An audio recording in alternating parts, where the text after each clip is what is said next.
ሰላም፣ ይህ ስለ ድሆች ጩኸት ፕሮግራም ነው። በኤልሻዳይ ቴሌቪዥን ኔትወርክ ጊዜ ስለሰጣችሁን እናመሰግናለን። የ1000 ኪሎ ሜትሮች ጉዞ ከአንድ እርምጃ ይጀምራል እንደተባለ በአብሮነት ቅኝት አብረን እንጓዛለን። ሕይወትን በመቁረስ ክርስቶስን መግለጥ አለ። መልካም ቆይታ። ሻሎም ሻሎም። በኤልሻዳይ ቴሌቪዥን ኔትወርክ ስለ ድሆች ጩኸት ፕሮግራም ተመልካቾቻችን የአምላካችን እግዚአብሔር ሰላም ምሕረት ከሁላችን ጋር ይሁን። ይህ በየሳምንቱ ወደ እናንተ በኤልሻዳይ ቴሌቪዥን የሚመጣ እንዲሁም ደግሞ በተለያዩ የሶሻል ሚዲያዎች ወደ እናንተ የሚመጣ የድሆች ጩኸት የተሰኘ ፕሮግራማችን ነው። በዚህ ከድሆችና ችግረኞች ጋር በተያያዘ መልኩ ትምህርታዊ ውይይታዊና ጥያቄ መልስ የሆኑ ጉዳዮችን ይዘን እንቀርባለን። ለተከታታይ ባለፉ ጊዜያት ትምህርቶችን እየሰማን ነበር። አሁን ደግሞ በአንድ ጉዳይ ላይ ውይይት እናደርጋለን፣ እንነጋገራለን። ማብራሪያ የሚያስፈልጉ ነገሮችን እያነሳን ከዛሬ በዚህ ስቱዲዮ ካለ እንግዳ ጋር እንነጋገራለን። ሁላችሁም ደግሞ በዚህ ጉዳይ ራሳችንን እንድናይ እንድናስብ፣ ለሌሎች ትውልድም ደግሞ እንድናሳስብና እንድናሳልፍ ላሳስብ እወዳለሁ። የቦሌ አማኑኤል ህብረት ቤተክርስቲያን አገልጋይ አስተማሪ ሻዋን ግዛው በዚህ ቦታ አለ። ከዚህ በፊትም ስለ ድሆች ጩኸት ፕሮግራም ላይ በተለይ ያዕቆብ 2ን በማየት አብረን አሳልፈናል። እንኳን ደህና መጣ አስተማሪ ሻዋን ግዛው ማለት እወዳለሁ። ማስተር ቴንኪው፣ በጣም አመሰግናለሁ ስለጋበዝክ። አሜን አሜን። አሁን አንተ እንደ ጥያቄ እንደ ማብራሪያ እንደምጠይቅ ነው አብረን የምናሳልፈው። ስለ ድሆች ጩኸት ወጣ የተሰኘ 2010 በወጣ መጽሐፍ ለዚህ ለድሆች ጩኸት ፕሮግራም ምክንያት የሆነ ብዙ አስተሳሰቦችን እንድናንሸራሽር ምክንያት የሆነ መጽሐፍ አለ። በሱ መጽሐፍ ምዕራፍ 15 ላይ ገጽ 191 ላይ አንድ ሐሳብ አለ። የሌላውን ችግር ግድ የሚለው ትውልድ ማስነሳት የሚል ነው። ዛሬ የሌላውን ችግር ማውራት፣ የሌላውን ችግር መናገር በሚል ሐሳብ የሌላውን ችግር መናገር በሚል ሐሳብ አብረን እናነሳለን። በዚህ ምዕራፍ 15 ላይ ንዑስ ርዕስ 15.1 ብቻ የሌላውን ችግር የሚናገር ትውልድ ማስነሳት ዙሪያ ነው የምንነጋገረው። የሌላውን ችግር ግድ የሚለውና የሌላውን ችግር የሚናገር፣ የሌላውን ችግር የሚያወራ፣ የሌላውን ችግር የሚያሳስብ ትውልድ እንዲነሳ የሚል ሐሳቦች አሉ። እነኚህ ሐሳቦች ግን ጥቂት አንድ ገጽ 2 ገጽ ላይ ተጻፉ ሆኖ ግን ሰፊ ማብራሪያ የሚጠይቁ ነገሮች ናቸውና ይሄን እየተወያየን በዚህ ውስጥ ደግሞ ትውልድ ይማርበታል። በድጋሚ እንኳን ደህና መጣ። አሁን ደግሞ አንተ በዚህ ሁለታችን ተመሳሳይ መጽሐፍ ይዘናል። እኔም በዚህ ተመሳሳይ መጽሐፍ ውስጥ ያለው ነገር አነሳለሁ፣ አንተም ደግሞ የምትጨምረው ነገር እየጨመርን ለትውልድ የሚሆን ፕሮግራም አብረን ደግሞ እናካሂዳለን። ጌታ ይባረክ። በድጋሚ አመሰግናለሁ ፓስተር፣ በዚህ ውስጥ እየሰራ እያደረክ ስላለው ነገር እግዚአብሔርን አመሰግናለሁ። ከዚህ ጋር በተያያዘ በውስጥ ያለውን ሸክም በቅርበትም አውቃለሁና እንደ ቦሌ አማኑኤል ቤተክርስቲያንም በልማት ላይ ከድሆች ጋር በተገናኘ የሚሰራ በጣም ብዙ ሰፊ የሆነ ስራ አለና በዚህ ውስጥ እግዚአብሔርን አመሰግናለሁ። ይህንን ውስጥ አስቀምጥ ደግሞ በዚህ ላይ በመታደርጋቸው ነገሮች በሙሉ ለአበረታታ ድጋፌን አብሮነቴን ለማሳየት ወዳለው። እንግዲህ የድሆችና የችግረኞች ጩኸት ወጣ የሚለውን መጽሐፍ መነሻ በማድረግ ነው ዛሬ በአንድ ሐሳብ ላይ ብቻ የምንነጋገረው። ምዕራፍ 15 ላይ ቁጥር 1 ላይ የሌላው ችግር ግድ የሚለው ትውልድ ማስነሳት የሚል ሐሳብ አለና በራሱ ይሄ ምዕራፍ ርዕሱ ደስ ይላል። ሰውን ከራስ የሚያወጣ ነውና ሌላውን እንዲያይ፣ ሌላውን እንዲመለከት፣ ሌላውን እንዲያስብ የሚያደርግ ነውና ርዕሱ ራሱ ብዙ ሊያስወራን ብዙ ሊያስብለን ይችላልና እዚህ ላይ ያነሳው አንድ ሐሳብ አለ። በየትኛውም የህይወት ምዕራፍ ውስጥ ሰዎች ከችግር የራቁ አይደለም። ለኑሯቸው አስፈላጊ የሚባለው ነገር ሁሉ እንኳን ተሟልቶላቸው አንድ ክፍተት አይጠፋቸውም። ምን ለማለት ነው ይህንን ሐሳብ እዚህ ጋር ያነሳው? በጣም መሰረታዊ ነገሮችን እዚህ ልናይ እንችላለን። በዋናነት የሌላውን ችግር የሚናገር ትውልድ፣ ሌላውን ችግር የሚናገር ትውልድ ከማስነሳት አንፃር መጀመሪያ ግን እንደ መሰረታዊ ሐሳብ እዚህ ጋር እንድታይ የታሰበው በየትኛውም የህይወት ምዕራፍ ውስጥ ሰዎች ከችግር የራቁ አይደሉም። የፈለገ ኑሮ ተሟልቶ ቢሆን በዚች ምድር ላይ ገንዘብ፣ ንብረት በቃ የተመቻቸ ነገር ቢኖር የሆነ ደግሞ ክፍተት አለ። ወይ የእውቀት ችግር ይኖራል፣ ወይ የፍቅር ችግር ይኖራል፣ ወይ ወዳጅ ማጣት ችግር ይኖራል፣ በሆነ አቅጣጫ ወይ የጤና ላይ ክፍተት ይኖራል። ሰው ከእግዚአብሔር በቀር ሰው ሙሉ የሆነ አይደለም። በየትኛውም የህይወት ምዕራፍ ውስጥ ሰዎች ከችግር የራቁ አይደሉም። ዘዳግም 15 ቁጥር 11 ላይ ድሆች በዚች ምድር ላይ አይጠፉም አልቁ እግዚአብሔር ነው የተናገረው አልቁ። ስለዚህ አንተም በአገር ባሉ ድሆች ላይ እጅህን ክፈት ብዬ አዝዣለሁ። ስለዚህ ችግርንም ድህነትንም በመገሰጽ በመጸለይ በመናምን በአንድ ጊዜ ድህነት ቅነሳ ምናምን በሆነ ብለህ የምታስወግደው አይደለም። አንዱ ችግር ሲቀረፍ አንዱ ችግር ይመጣል። ስለዚህ ሰዎች ከችግር የራቁ አይደሉም ስንል ብዙ ነገሮች ሲገጥሙ እናያለን። ብዙ ነገሮች ሲገጥሙ በጦርነት መፈናቀል ይፈጥራል። የተለያዩ ነገሮች አሉ። ከችግር የራቁ አይደሉም። ትላንትና በደህና ሁኔታ የነበሩ ሰዎች ነገም እንደሚገጥም አይታወቅም። አሁን እንደነ መቅዶኒያ አይነት የአረጋን መጦሪያ ውስጥ ያሉ ትላንትና ዶክተሮች፣ ኮሎኔሎች ምናምን ትልልቅ የነበሩ ጧሪ ቀባሪ አጥተው ግን መንገድ ላይ ሲወድቁ ወደ መጦሪያ ስፍራ ተነስተው የሚሄዱ ሰዎች አሉ። ስለዚህ ለኑሯቸው አስፈላጊ የሚባለው ነገር ሁሉ እንኳን ተሟልቶላቸው አንድ ክፍተት አይጠፋቸውም ሰዎች። ስለዚህ የሌላውን ችግር የሚያወራ ትውልድ ማስነሳት ስንል በአስተሳሰብ ደረጃ በቃ ችግር አታውራ ችግር የለም የሚባል በሳም የሆነ ችግር ማንም ሰው ሊኖረው ይችላል። ከኔ አሁን የሆነ የራሴ ኖሮ ክፍተት ይኖረኛል። አንተ የራስ ኖሮ ይኖራል። ልክ ነው። እኔ ጋር የተሟላው ነገር አንተ ጋር ያልተሟላ ሊሆን ይችላል። አንተ ጋር የተሟላው ነገር እኔ ጋር ያልተሟላ ሊሆን ይችላል። ያልተሟላ ነገር ሊሆን ይችላል። ስለዚህ ሰዎች ከክፍተት ከችግር የራቁ አይደሉም። የራቅን አድርገን በጣም የሆነ ቅጥር ውስጥ ራሳችን አድርገን ማስቀመጥ የለብንም። የሌላውን ችግር ማውራት አለብን ስንል እኛም ከክፍተት በዘመናት መካከል የራቅን ሰዎች እንዳልሆንን ማሰብ ያስፈልጋል። ለምሳሌ ሰሞኑን ለቅሶ ቤት ላይ በነበርን ጊዜ አንድ ነገር የሰማነው ነገር አለና በቅርብ የሚያውቁ ሰዎች እዚህ ከተማ አንድ አካባቢ ላይ በአካባቢው በጣም ድሆች ያሉበት አካባቢ ነው፣ ግን ሀብታም የሆነ ገንዘብ ያለው ሰው አለ። ማህበራዊ ኑሮ ላይ አይሳተፍም። ሰው ሲሞት ለእድር ከነቅጣቱ ገንዘብ ይልካል። ማንም ሰው ቀብር አይሄድም፣ ለቅሶ አይሄድም። ጥሩምባ በተነፋ ቁጥር ደግሞ የማን ድሃ ነው ዛሬ ሞተው ይላል። በቃ እሱ ችግር የለበትም፣ ምንም ክፍተት የለበትም ምንም።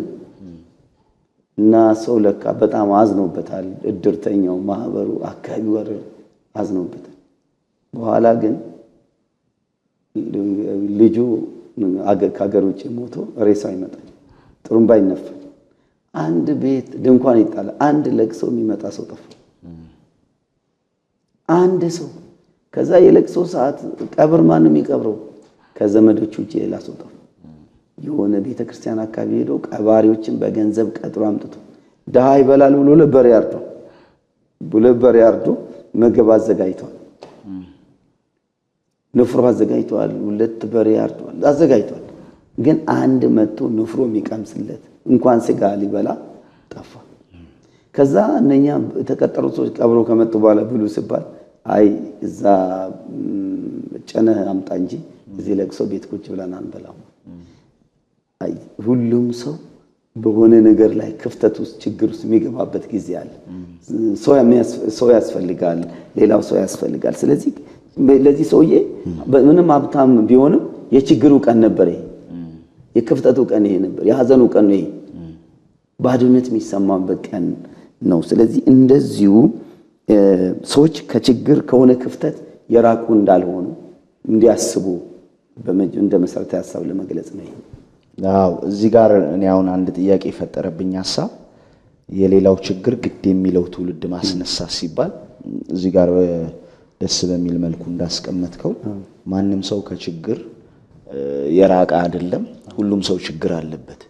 እዚህ ጋር አሁን የሌላው ችግር ግድ የሚለው ትውልድ ማስነሳት ስንል ከኛ የባሰ አለ እያልን ነው ወይስ እኛም በዛ ተመሳሳይ ችግር ውስጥ እያለን የሌላው ችግር ላይ ትኩረት አድርገን ማውራት አለብን የሚል ሐሳብ ለማንሳት? በጣም ጥሩ ነው። ሁለቱም ነው። እኛ ተመሳሳይ ችግር ውስጥ እያለን ተመሳሳይ የኛን ችግር ከማውራት ተመሳሳይ የኛን ችግር ያለባቸውን ሰዎች ችግር ያን ችግር ሊደፍኑ ለሚችሉ ሰዎች መናገር አለብን። ሁለተኛ ደግሞ ከኛ የባሱ ሰዎች ደግሞ ይኖራል። ከኛ የባሱ ሰዎች ደግሞ ይኖራል። ሁለቱንም ከኛ የባሱ ሁሉ ጊዜ አንድ አባባል አለ። ጫማ የለኝም ብለህ አትበሳጭ እግር የሌለው አለና። እንግዲህ ወይ ጫማዬ ወይ ያስገባል፣ ጫማዬ ተንሻፏል፣ ጫማዬ እንዲሆኗል ብሎ ሰው ከማማረር ጫማ መግዛት የሚችለው እድል እያለው ግን እግሩ በሆነ ምክንያት የተቆረጠ ሰው ሊኖር እንደሚችል አስብ። ሁሉ ጊዜ ከራስ የባሰ ሰው እንዳለ ማሰብ፣ የራሴን ችግር ሳይሆን ከኔ የባሰ ሰው አለ ማለትና እኔም በዛ ችግር ከችግር የራቀ ትውልድ ማንም ሰው አራቀ። እኔ ተመሳሳይ ነገር ውስጥ ያለው ሄጄ የራሴን ነገር ለምሳሌ ልብስ ነው የለኝም ይሆናል ልብስ አጣው እንዲያጣው ከማለት ይልቅ እኔም እዛ ውስጥ ሆኜ የራሴን ትቼ ልብስ ያጣ ሌላ ጎረቤቴ፣ ልብስ ያጣ ሌላ ወዳጄ፣ ልብስ ያጣ ሌላ አብሮ የሚያመልክ የሌላውን መናገር አለብን። በዋናነት እንመጣበታለን። ግን የራሴን ሌላው ይናገር፣ እኔ የራሴን አላውራ፣ ሞገስ አይሆነኝም፣ ክብር አይሆነኝም። ስለዚህ ይሄ በሁለት አቅጣጫ ነው። ለምሳሌ እንዲህ አይነት ትውልድ መነሳት አለብን ስንል አሁን እኔ አብረን የምናገለግለው አብረን ያለነው አብረን እናሳልፋለን። የኔን ክፍተት አንተ ብታይ፣ አንተ የኔን ክፍተት ብታወራ ሞገስ ይሆናል። እኔ ያንተን ክፍተት ወይ ችግር እንበለው ክፍተት እንበለው ወይም ኒድ አስፈላጊ ጉዳይ እንበለው ችግር እንኳን ባንል እንኳን የሚያስፈልግህ ነገር ብንለው ያንተን አስፈላጊ ነገር እኔ ባወራልህ ሞገስ ይሆነኛል። የኔን አስፈላጊ ነገር አንተ ብታወራ ሞገስ ይሆነኛል። ግን የኔን አስፈላጊ ነገር እጄ እንዲያትቼ ነው ብዬ ብናገር ሞገስ አይሆነኝም። ስለዚህ ተመሳሳይ ችግር ክፍተት ሊኖርብን ይችላል። ስለዚህ ነገር ክፍተትም እንለዋለን፣ ፍላጎት አስፈላጊ ነገር ሊኖር ይችላል። በወቅቱ እንደ ችግርም ልናይ እንችላለን። ከዚህ አንፃር ተመልሶልኛል ፓስተር። እዚሁ ጋር እዚሁ ገጽ 119 ላይ የሌላውን ችግር የሚናገር ትውልድ ማስነሳት የሚለው 15.1 ላይ አንድ ሐሳብ ደግሞ ከዚሁ ጋር አያይዘህ ታነሳለህ። ሰዎች ካለባቸው ችግር አንፃር ስሜታቸውን ባለመቆጣጠር ላገኙት ሰው እንዲሁም ኑሮ አይበቃኝም በማለት ብዙ አስፈላጊ ነገር እያላቸው እንኳን ችግር እንዳለባቸው በመግለጽ ለራሳቸው ብቻ የሚሰበስቡ አይጠፉ። ይህ ማለት ከነርሱ የባሰ ችግር ያለባቸው ሰዎች ችግር ምንም ሳያስጨንቃቸው ለራሳቸው ብቻ በማሰብ የሚጓዙበት ዓላማ የለሽ ሕይወት ይኖራሉ የሚል ሐሳብ እዚህ ጋር አንስተሃልና እዚህ ጋርም ትንሽ መብራራት ይፈልጋል። ይሄን ሐሳብ እስቲ አብራራው።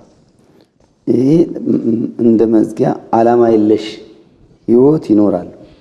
ሰው በዓላማ መሪ ሕይወት መኖር አለበት። ዓላማ ሊኖረው ይገባል። ዓላማም ተልእኮም መኖር አለበት። ያ ተልእኮ ለሌላ ሰው መኖር ተልእኮ ለሌላ ሰው የመኖር ተልእኮ እንደ ግለሰብ ሰው ለሌላ ሰው የመኖር ዓላማ ሊኖር ይገባል። እንደ አገልጋይ ብናስብ የምናስተምረው ሌላን ሰው የምንሰብከው ሌላ ሰው ነው። በጣም አንድ ሰው ጉባኤ ለማስተማር ጸልየን ምን ብለን ምናምን ምንለው ለምንድን ነው? ለራሳችን አይደለም፣ ለሌላ ሰው። ስለዚህ ዓላማ ያለው ሕይወት ሰው አንድ ሰው ኖረ ማለት ለሌላ ሰው ኖረ ማለት። አሁን እኔ ለራሴ ብቻ ምኖር ከሆነ ጠዋት ስነሳ እንዴት ገንዘብ እንደማገኝ፣ እንዴት ኑሮ እንደማሻሽል፣ እንዴት ቤቴ ጋር እንደሚጨምር፣ እንዴት ምን እንደማድረግ፣ እንዴት ብቻ ማታ ስተኛ ለነገ እንዴት ነው ለራሴ እንዴት ነው ማረገው ከሆነ የግል ዓላማ ብቻ ነው ያለ ለሌላው ሰው ማን ነው ምደርሰው ማን ነው ማስደስተው ለማን ነው ምን ማረግለት ለማን ነው ድልድይ መሆንለት ለማን ነው የሚል ከሌለ ዓላማ የለሽ ህይወት ነው ስለዚህ ግን ዝም ብለን በተለያየ መልኩ እንደምንረዳው እዚህ ጋር ሰዎች ካለባቸው ችግር አንፃር ስሜታቸውን ባለመቆጣጠር ላገኙ ሰው እንዲሁም ኑሮ አይበቃኝም በማለት በብዙ አስፈላጊ ነገር ያላቸው እንኳን ችግር እንዳለባቸው መግለጽ ለራሳቸው ብቻ የሚሰበስቡ አይጠፉም አንደኛ ካለባቸው ችግር አንፃር ሰዎች ስሜታዊ ይሆናሉ ሁሌ ችግር ያወራሉ በቃ ሁሌ ችግር የሚያወሩ ሰዎች በረጅም ዘመን እንደዚህ አመታት ውስጥ ሁሌ ችግር የሚያወሩ ሰዎች አሉ ችግሩ እኮ ስሜታቸውን መቆጣጠር አለባቸው አንዳንዱ ደግሞ ኑሮዬ አይበቃኝ የሚል ውስን የራስ የሆነ አቋም መታጣት ሊሆን ይችላል ስለዚህ ስሜታቸውን ባለመቆጣጠር ላገኙ ሰው እንዲሁም ኑሮዬ አይበቃኝ በማለት ብዙ አስፈላጊ ነገር ሁለት ሐሳብ ነው ያዘው ብዙ አስፈላጊ ነገር ያላቸው ግን ችግር የሚያወሩ ሰዎች አሉ ለምሳሌ ከሀገር ውስጥ ሲሄዱ አንዳንድ ጊዜ ነው ሀገር ውስጥ ሲሄድ ሰዎች ይነግሩኛል እከሌ እንዴት ነው በጣም ችግር ላይ ነው ያለው ግን እዚህ በጣም በእግሬ መንገድ ላይ ይሄድኩ በጣም ታክሲ የተጋፋው ምናም ብሎ ይላሉ ከሰዎች ገንዘብ ለመውሰድ ግን እነዚህ ሰዎች የሚያከራዩት መኪና እንዳላቸው ነው ያውቃሉ ከአንድ ሁለትም ወይም አንድ መኪና የሚያከራዩት አላቸው አከራዩት መኪና የሚያከራዩት አላቸው መኪና ይይዛሉ መኪና ይነዳል መኪና አላቸው ግን እዛ ጋር የማያውቁ ሰዎች ጋር አያውቀኝም ብሎ የሚሏቸው ሰዎች ላይ ነገ ልታውቅብኝ አይችልም የሚል እሳቤ እንኳን ሳይኖራቸው ምን ይላሉ በጣም በችግር ውስጥ እያለፍኩ ነው እና ባዶ እግሬን በእግሬ እየሄድኩ እንዲህ ምናምን ይላሉ ምንድነው ይሄ ለራሳቸው ብቻ መሰብሰብ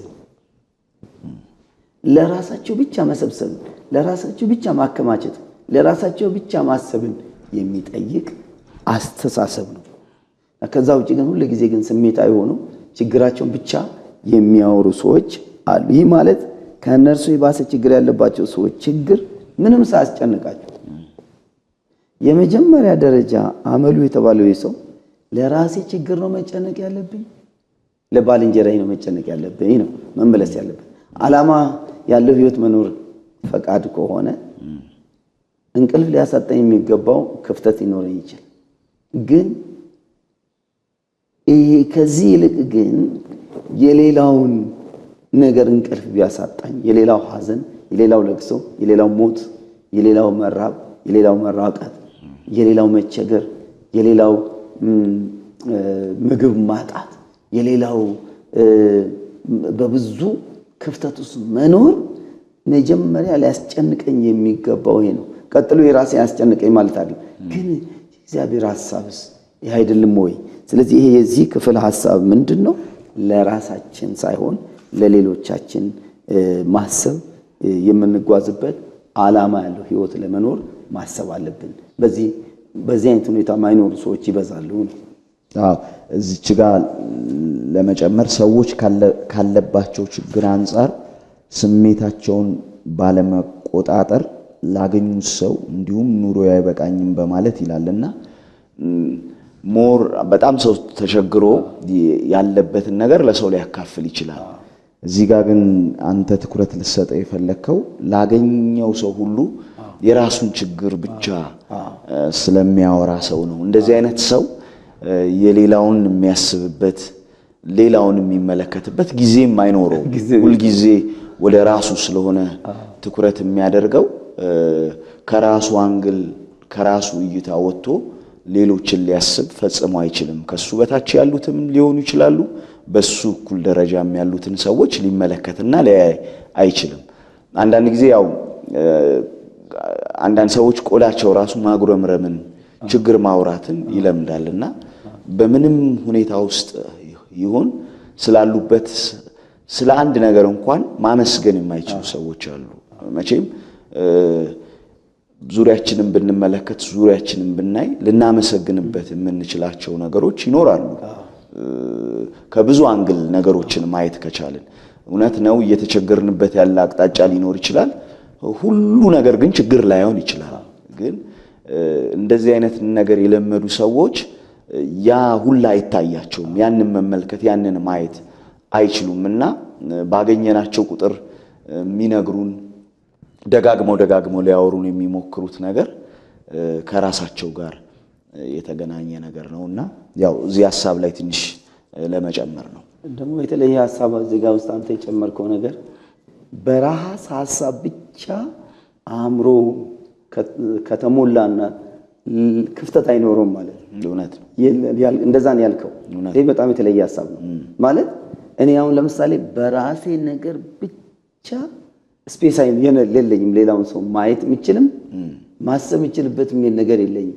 አእምሮዬ በዛ ቁጥጥር ስር ከዋለ ልክ ነው።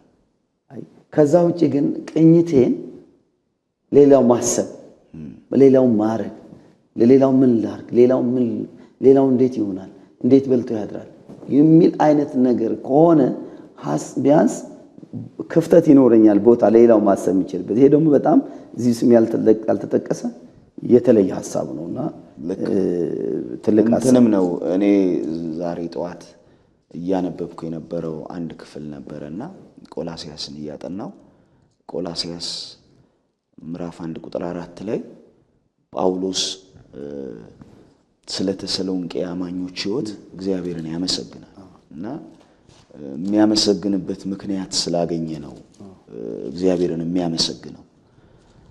በእነሱ ውስጥ ያየው በትክክል ለመዳናቸው ምልክት የሆነ በትክክል አዲስ ሕይወት ወደ እነሱ ለመምጣቱ ማሳያ የሆነ ወይም ሊትመስ ፔፐር ስላገኘ ነው ጳውሎስ የሚያመሰግነው።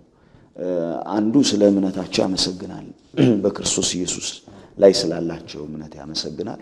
ሁለተኛው ግን ከዚህ ሐሳብ ጋር አያይዤ ላነሳ የፈለኩት ስላላቸው ፍቅር ያመሰግናል። ስለ ፍቅር ግን ሲያመሰግን አያይዞ የሚያነሳው ለቅዱሳን ስላላችሁ ፍቅር ብሎ ከራሳቸው ወጥተው እነዚህ ሰዎች አብረዋቸው የሚያመልኩ ከነሱ ጋር በክርስቶስ ኢየሱስ በማመን በተፈጠረው በዚህ አዲስ ኮሚኒቲ ያለውን ሕዝብ መውደድ ማፍቀር ችለው ነበርና ይሄ ፍቅር ከምንም ጋር የተያያዘ ነው ከራስ ወጥቶ ለሌላው ከማሰብ ጋር እና እዚህ ጋር ፍቅር ብሎ አንስቶ የሚያነሳው ሌሎች የሚል ሐሳብ ነውና በትክክል ለእግዚአብሔርም ለሰዎችም ያለንን ፍቅር ያሳያል። ለሌላው ማሰብ በሚል ላይ ትኩረት ሰጥታ ያነሳው ሐሳብ ከራሳችን ስንወጣ አንዱም የምንገልጠው አንዱም የምናሳየው ነገር ለሌሎችም ያለንን ፍቅር ነው። እዚህ ላይ ያው ከዚህ ጋር ስለተያያዘልኝ ለመጨመር ነው። አያይዤ ግን አንድ ጥቅስ ላንሳ። በደንብ ይሄንን የሌላውን ችግር ግድ የሚለው ትውልድ ማስነሳት የሚለውን ሐሳብ በደንብ ሊገልጥልን የሚችል አንድ ጥቅስ የመጽሐፍ ቅዱስ ጥቅስ እዚህ ክፍል ላይ አንስተሃል። እዚህ ፊልጵስዩስ ምዕራፍ 2 ከ19 እስከ 21 ነገር ግን ኑሯችሁን ሳውቅ እኔ ደግሞ ደስ እንዲለኝ ፈጥኜ ጢሞቴዎስን ልልክላችሁ በጌታ በኢየሱስ ተስፋ አደርጋለሁ። እንደርሱ ያለ ስለ ኑሯችሁ በቅንነት የሚጨነቅ ማንም የለኝምና ሁሉ የራሳቸውን ይፈልጋሉ የክርስቶስ ኢየሱስን አይደለም ብሎ ጳውሎስ እዚህ ክፍል ላይ ጢሞቴዎስን ሜንሽን ያደርግና የጢሞቴዎስን ኑሮ የጢሞቴዎስን አካሄድ የጢሞቴዎስን አስተሳሰብ ከሌሎች ጋር አነጻጽሮ ያነሳል እና አንተም በዚሁ ገጽ 192 ላይ ወደ ታች ማብራሪያ ሰጥተህበታል። ግን እስቲ ሐሳቡን ይህን ጥቅስ እዚህ ጋር ያስገባበትንም ምክንያት ብታብራራልን ደስ ይለኛል። እኔ አስተማሪ ሻውን ግዛው እኔ በጣም በቃ ያው ጢሞቴዎስ መጋቢ ነው ራሱ በአንደኛና ሁለተኛ ጢሞቴዎስ ራሱ መጋቢያዊ መልእክት ነው መጋቢ ነው። የጳውሎስ ተተኪ የተገለጸ ተተኪ መሪ ነው እና እንደ መጋቢ እንደ አገልጋይ እኔ የሚሞግተኝ ክፍል ይሞግተኛል። ሳነበው ዝም ብዬ እንዲሁ ዝም ብዬ ዋው ምናምን ብዬ የምሄድበት ክፍል አይደለም። በጣም መጓች ነው። ይህ ክፍል መጓች እንደ አገልጋይ እንደ መጋቢ በህዝብ ላይ ከህዝብ ጋር ከሰው ጋር እንደምናገለግል ሰው እንዲሁ በቃ ክብር ለእግዚአብሔር ይሁን በየጥቅሱ ደስ ብሎኝ አንዱ አውርቼ ከዚህ ክፍል ተነስቼ እንዲሁ ዝም ብዬ ለመስበክ ለመናገር የሚያነቃቃኝ አይደለም። ለምን ነገር ግን ኑሯችሁን ሳውቅ እኔ ደግሞ ደስ እንዲለኝ ፈጥኜ ጢሞቴዎስን ልልክላችሁ በጌታ በኢየሱስ ተስፋ አድርጋለሁ። ጳውሎስ ራሱ ያለው ኑሯችሁ እንግዲህ ፊልጵስዩስን ሲጽፍ እስር ቤት ሆኖ ጢሞቴዎስን የሚልከው እሱ እኮ ታሳሪ ነው አይደል? እስር ቤት ሆኖ ማለት ልክ ነው። ይሄ መልእክት የጻፈው ልክ ነው። አንተ እስረኛ ሰው ውጪ ላለው ሰው ያስባል ወይስ ውጪ ያለው ሰው እስረኛን ያስባል?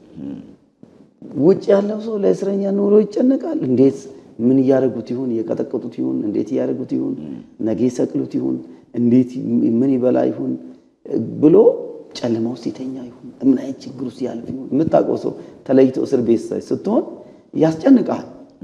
እና የሱን ኑሮ ነው ማወቅ የምትፈልገው፣ የሱን ውሎ የሱን አዳር ነው ማወቅ የምትፈልገው። ኑሯችሁን ሳውቅ ደግሞ ደስ እንዲለኝ ፈጥኜ ጢሞቴዎስን ልኬላችኋለሁ ይላል። ኑሯቸውን ሳውቅ ላውቅ ይፈልጋል።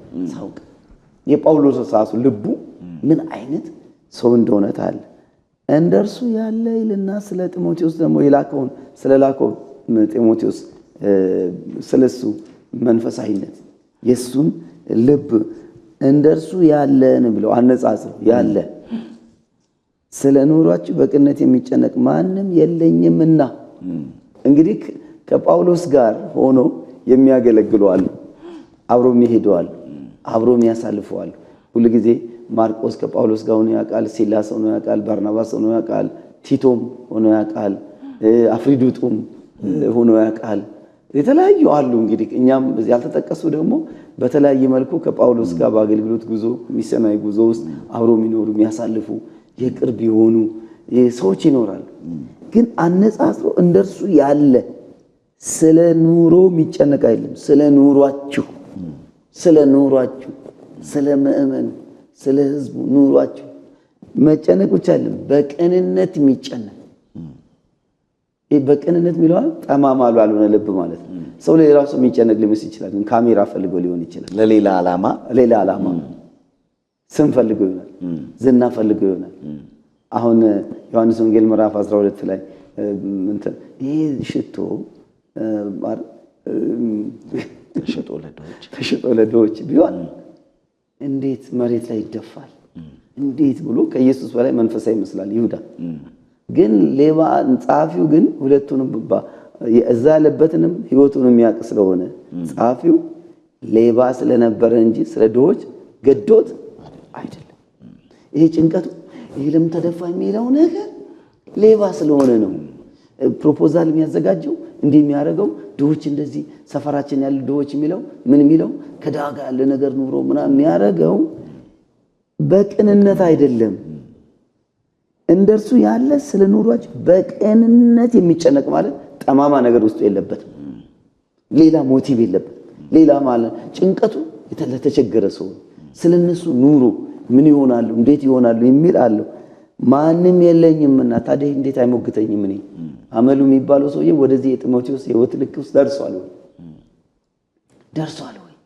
እውነት ወደዚህ አገልግሎታችን ደርሶ ሁሉ የራሳቸውን ይፈልጋሉና ይላል። ደግሞ ሁሉ ነው የሚለው። እንዴት አንድ ሰው ብቻ ነው የሚገኝ? የለኝም። በጳውሎስ አባታዊ እና ተተኪ አገልጋዮችን ወደ ማፍራት የህይወት ስርዓት ውስጥ እንደዚህ ሰው የለኝም። ሁሉ የራሳቸውን ነው የሚፈልጉት፣ የክርስቶስ ኢየሱስን አይደለም። የክርስቶስ ኢየሱስ የሌላ ሰውን መፈለግ ማለት ነው። ሌላ ሰው መጨነቅ ማለት ነው። ሌላ ሰው መኖር ማለት ነው። ሌላ ሰው ማገልገል ማለት ነው። የክርስቶስ ኢየሱስ ምክንያቱም ኢየሱስ ክርስቶስ ወደዚህ ምድር የመጣበት ዋናው ዓላማ ለራሱ አይደለም። እስከ ሞት ድረስ ለሌላ ያለ ኃጢአቱ የሞተበት በኃጢአቱ ምክንያት አይደለም። ይሄ የደም ያላበው ላብ ያላበው የተጨነቀበት መከራ የክርስቶስ የሆነው ሐሳብ ደግሞ ፊልጵስዩስ ምዕራፍ 2 ቁጥር 5 ላይ በክርስቶስ ኢየሱስ የነበረ ያ ሐሳብ በእናንተ ውስጥ የክርስቶስ ሐሳብ ነው። የክርስቶስን አስቡም ነው። የክርስቶስ ሐሳብ አይደለም። ስለዚህ የክርስቶስ ሐሳብ ለሌላ ሰው መኖር፣ ሌላ ሰው መጨነቅ፣ ሌላ ሰው ማሰብ፣ ሌላ ሰው ችግር ማውራት፣ ሌላ ሰው ችግር ሌላው ማሳየት ነው ማለት ነው። ስለዚህ ከዚህ አንፃር አንተም ሐሳቡ ጋር የምትጨምረውን ሐሳብ አብራርተን ሰላም። ይህ ስለ ድሆች ጩኸት ፕሮግራም ነው በኤልሻዳይ ቴሌቪዥን ኔትወርክ። ጊዜ ስለሰጣችሁን እናመሰግናለን። የ1000 ኪሎ ሜትሮች ጉዞ ከአንድ እርምጃ ይጀምራል እንደተባለ በአብሮነት ቅኝት አብረን እንጓዛለን። ሕይወትን በመቁረስ ክርስቶስን መግለጥ አለ። መልካም ቆይታ።